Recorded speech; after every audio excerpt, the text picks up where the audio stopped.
Hey everyone, ready to dive into a topic that's both powerful and super complex. We're talking economic sanctions today. It's kind of a shadowy world, like how do countries use financial pressure to actually get what they want? And do sanctions even really work? We'll try to figure that out. You send in some excerpts from a Council on Foreign Relations backgrounder. What are economic sanctions? Seems like the perfect place to start. Yeah, definitely a good primer on this whole sanctions thing. Okay, so first things first. What exactly are economic sanctions? Are they kind of like the international equivalent of like giving someone the side eye? Huh, that's one way to put it. But they can pack a way bigger punch than just a dirty look, that's for sure. Sanctions are basically penalties, right? One country or a bunch of countries, they use them on another country to try and, make them change their behavior. Could be travel bans, freezing assets, or even like full-on trade embargoes against a whole nation. So like a whole range of options. Depends on how badly someone's acting up, I guess. The CFR backgrounder says that sanctions have been around forever, but they've become like the go-to tool, especially since 9/11. What changed? Yeah, 9/11 was a huge wake-up call, no question. The world had to face these new threats, like terrorism and how they were being financed. So sanctions got more targeted, not just against whole countries, but like specific groups or even activities. Like the U.S. government went after the whole financial system terrorists were using, tried to cut off their money. Makes sense. Hit 'em where it hurts, right? Speaking of which, the CFR piece talks about this really interesting case, Banco Delta Asia. It was a bank in Macau. What happened there? Right, so Bank of Delta Asia, they got accused by the U.S. of laundering money for North Korea, got hit with sanctions, basically cut off from doing anything with the U.S. financial system. And did they just shrug it off? What happened? Oh no, not even close. Bank of Delta Asia lost a third of its deposits, and get this, in just 1 week. Total shockwaves through the whole global banking scene. Whoa, that's a seriously fast bank run. But what made it so effective? Was it just about the money, or was there something more going on? It was a real turning point. It showed just how vulnerable the global financial system is. The U.S. dollar, it's the king for international transactions. If you get cut off from using U.S. dollars, like a bank can't even breathe, can't function. So more like a financial heart attack than a slap on the wrist. I bet every bank in the world was paying attention. Oh, you better believe it. The Bank of Delta Asia case, it proved that going after financial institutions, it could be way more effective than just those old-school country-level sanctions. Made banks think twice, 3 times before doing business with, well, anyone who looked even a little shady. Okay, and now we kind of get what sanctions are and how they can really squeeze those financial pressure points. But who gets to decide when and where to use them? Is it a total free-for-all out there, or is there like some kind of system? It's definitely not a free-for-all, but it is complicated. Lots of players. At the top, you've got the UN Security Council. They can impose sanctions that every UN member has to follow. Sounds powerful. So the U.S. Security Council basically calls all the shots then? Well, not exactly. To actually impose sanctions, all 5 permanent members of the Security Council have to agree. That's the U.S., China, Russia, France, and the U.K. Ah, so getting everyone on the same page must be tricky. I bet those Security Council meetings can get pretty intense. You said it. Just look at what's happening with Ukraine. Those vetoes on sanctions related to Russia. Total example of how those big geopolitical rivalries make it super hard to get everyone on the same page at the Security Council. Okay, so that's the UN Security Council. What about individual countries? Do they get to do their own sanctions thing too? For sure, in the U.S., you've got both the president and Congress. They can both get in on the sanctions action. The president can issue those executive orders, declare a national emergency, and bam, sanctions. So the president can basically go it alone if they think it's really important. Pretty much, yeah. But Congress can also pass laws, creating new sanctions or changing existing ones. And sometimes, sometimes you get the president and Congress butting heads over sanctions policy, which can get pretty dramatic, let me tell you. Sounds like a real-life political thriller. So we've got the UN Security Council, individual countries like the U.S. Who else is a big player in this whole sanctions game? Don't forget the European Union. They use sanctions a lot. It's a way for them to exert their influence on the world stage. Makes sense, especially since they don't have a combined military. Sanctions are kind of their way of flexing their muscles, right? But I imagine it's got to be tough to get all 27 EU member countries to agree on anything, right? Oh yeah, that's for sure. It can be a real headache. But when the EU does manage to get everyone on the same page, their sanctions can really make a difference, especially with how big and influential their economy is. Okay, so now we've got a pretty good idea of who the key players are. But what happens when a country tries to punish companies from other countries for doing business with someone who's already been sanctioned? Ah, now things get really interesting and a whole lot more controversial.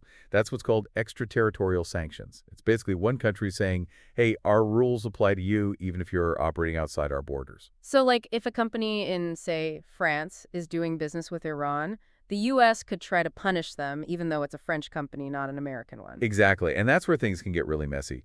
The U.S., they've been known to use these extraterritorial sanctions quite a bit. They usually say it's to protect their national security interests, but But I'm guessing other countries aren't exactly thrilled about that. Sounds like it could cause a lot of friction between countries. oh, absolutely. Extraterritorial sanctions, they're a huge source of tension. It raises all these tricky questions about, like, a country's sovereignty, how far one country's laws can reach. Yeah, it's like where the rubber meets the road in global power dynamics. One country trying to impose its will on others must lead to some pretty serious diplomatic headaches.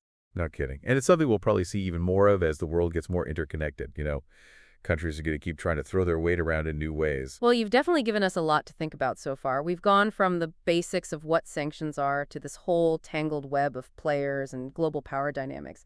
But the big question remains, do these sanctions actually work? Do they actually get countries to change their behavior? I'm guessing there's no easy answer to that, right? You guessed right. There's no simple yes or no answer when it comes to how effective sanctions are.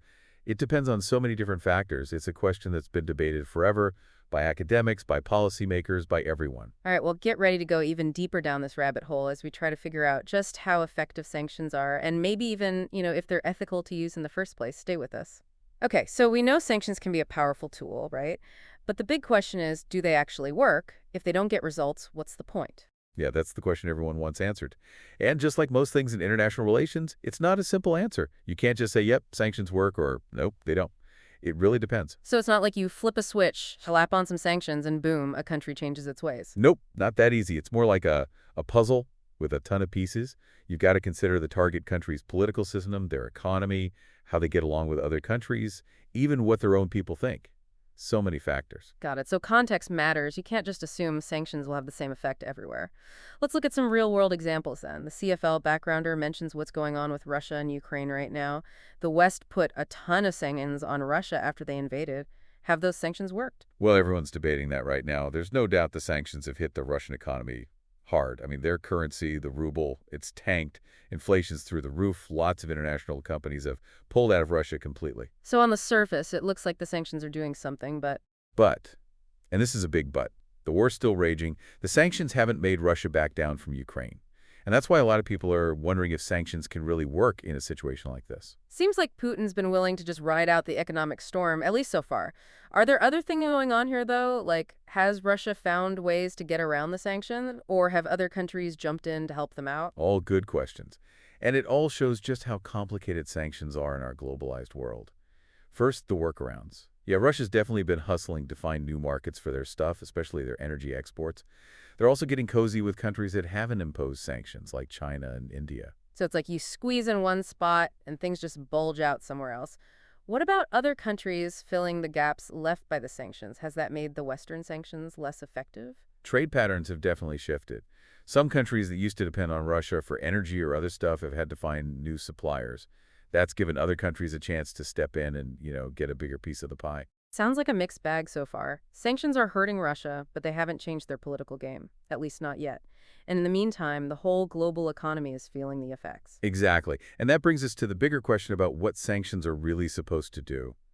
Are they a short-term tactic, like a quick shock to get someone to change right away? Or are they more of a long game, something to weaken a country over time, both economically and politically? Right, so it's not just about whether sanctions work or not. It's about what working even means. What are the goals? And can sanctions realistically achieve those goals? That's the key. And sometimes the goal might not be to totally destroy a country's economy, but more to slow them down, make them less appealing to investors, and hope that creates pressure from inside the country to change. So more like slowly tightening the screws, not going for a knockout punch right away. Exactly. And that's where things get really interesting, because then you've got to think about all the unintended consequences that sanctions can have. Unintended consequences. Like what? Well, there's the human cost. Sanctions can really hurt ordinary people, especially in countries where the economy's already weak or the government is corrupt. You can end up with shortages of basic stuff, prices skyrocketing, even famine. That's a tough thing to think about. It's easy to get caught up in the big political game, but we can't forget that real people are affected by all of this. For sure. And that's why there's this whole debate going on about whether sanctions are even ethical. Critics say they often hurt the most vulnerable people the most, while the elites they're supposed to target find ways to escape the pain. It's like trying to kill a fly with a sledgehammer, right? You might get the fly, but you're going to wreck a lot of other things in the process. Great analogy. It shows the dilemma policymakers face with sanctions. It's always a trade-off. Do you try to get the political outcome you want, even if it means hurting innocent people? This makes me think about all the different ideas about how to use sanctions well. I remember reading about targeted sanctions, where you focus on specific people or companies instead of a whole country. Is that a way to avoid hurting so many people? That's the idea behind targeted sanctions. You try to pressure the people in charge, or the ones responsible for human rights abuses, without causing widespread suffering. So it's more like a surgical strike, right? Trying to hit specific pressure points and avoid collateral damage. Exactly. But even targeted sanctions can have ripple effects. Like if you sanction a company that provides essential goods or services, it could still hurt ordinary people in the end. Sounds like there are no easy answers. It's all about balancing the potential good that sanctions could do against all the risks. That's the reality of foreign policy, unfortunately. There are always trade-offs, and there's no perfect solution. So where do we go from here? Are sanctions going to become even more common in the future, or will they eventually just fade away? That's the question everyone's asking these days. As the world gets more and more interconnected, the impact of sanctions could become even bigger. But it also gets more complicated. I bet it's getting harder to isolate a country economically when everyone's supply chains are so tangled up together. You're absolutely right. And that makes you wonder about how effective sanctions can really be in the long run. If everyone depends on everyone else economically, can sanctions really force anyone to do anything? It's almost like we're heading toward a world where sanctions are either too powerful to use or not powerful enough to matter. That's a really sharp observation. It shows why we need to keep having this discussion, to keep analyzing how sanctions work and if they're the right tool to use in the first place. So we've got to keep reevaluating the role of sanctions as the world changes. Absolutely. We need to keep asking the hard questions. Are they effective? Are they ethical? What are the long-term consequences for everyone involved? Well, you've definitely given me, and hopefully our listeners too, a lot to think about. I feel like I understand how sanctions work a lot better now, but also how complicated and messy they can be. That's what we were hoping for. It's all about giving you the information you need so you can form your own opinions. Okay, so we've covered a lot of ground here. The theory behind sanctions, how they might be good, how they might be bad.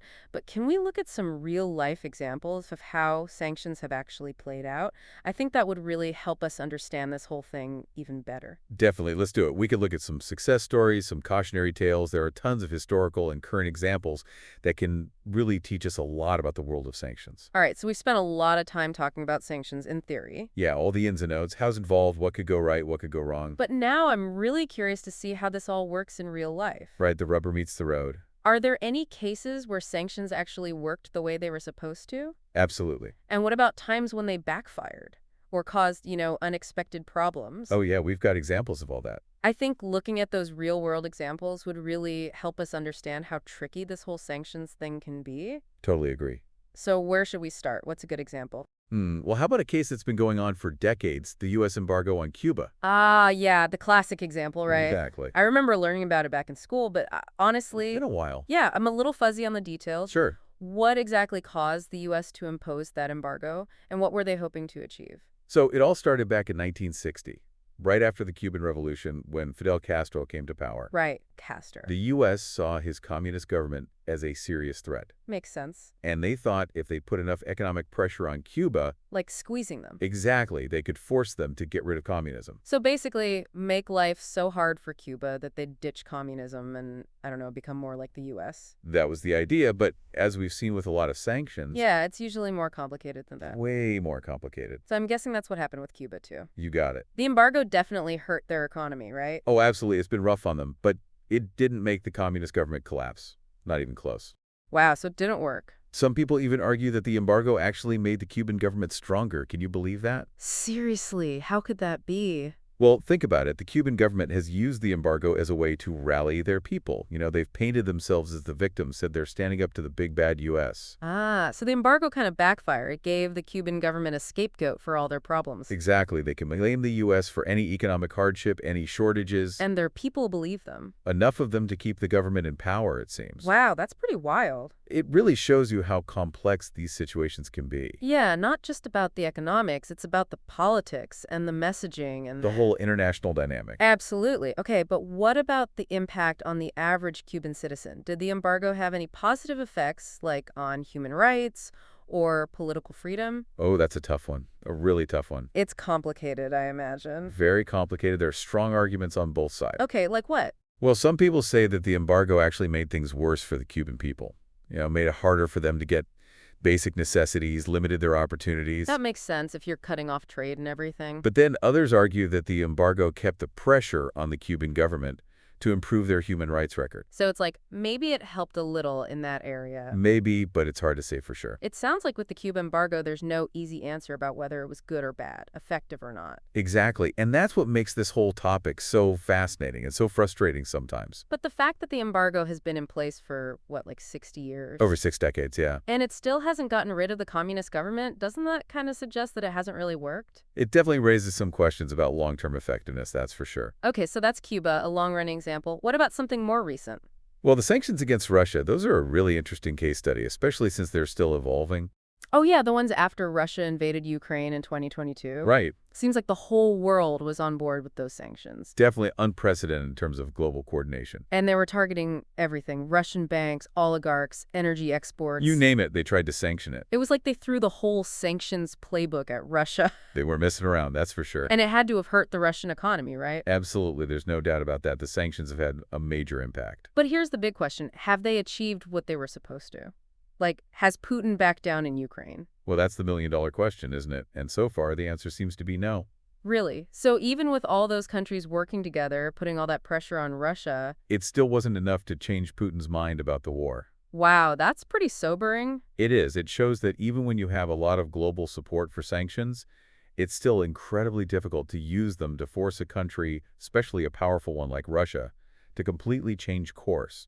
I mean, Putin seems willing to just take the economic hit. Yeah, if it means achieving his goals in Ukraine, he seems willing to let his people suffer. It's a tough situation, and it makes you wonder, what's next? Will the sanctions eventually work? Will Putin be forced to negotiate? Or will he just keep digging in? That's hard to predict. There's so many factors involved. Yeah, the whole world is watching to see what happens next. And the outcome of this sanctions campaign, it's going to have ripple effects everywhere, not just in Russia and Ukraine. Yeah, it could change how countries use sanctions in the future. It could... reshape global alliances. It's definitely a situation to keep an eye on. Absolutely. Well, this whole conversation has been really eye-opening. We started with the basics of sanctions. And we've gone pretty deep. Yeah, I feel like I have a much better grasp on how they work, but also how complicated they can be and all the unintended consequences. And the ethical considerations, can't forget those. Yeah, for sure. It's clear that sanctions are a powerful tool, but they're definitely not a perfect one. And using them effectively, it requires a lot of careful thought, a lot of planning, and even then, there are no guarantees. It's like you have to weigh the potential benefits against the potential risks, and sometimes those risks are pretty big. And you have to think about the long-term implications, not just the immediate impact. So to everyone listening out there, I hope you found this deep dive as informative as I have. We really tried to unpack this complex issue. We've learned that sanctions can be effective sometimes, but they can also backfire. They can have unintended consequences. They can raise ethical questions. And it's crucial to have open and honest conversations about all of that. We need to keep questioning, keep learning, and keep considering all sides of the issue. Because the decisions that countries make about sanctions, they affect all of us, one way or another. So thank you for joining us on this deep dive into the world of economic sanctions. We appreciate you being here. And until next time, stay curious.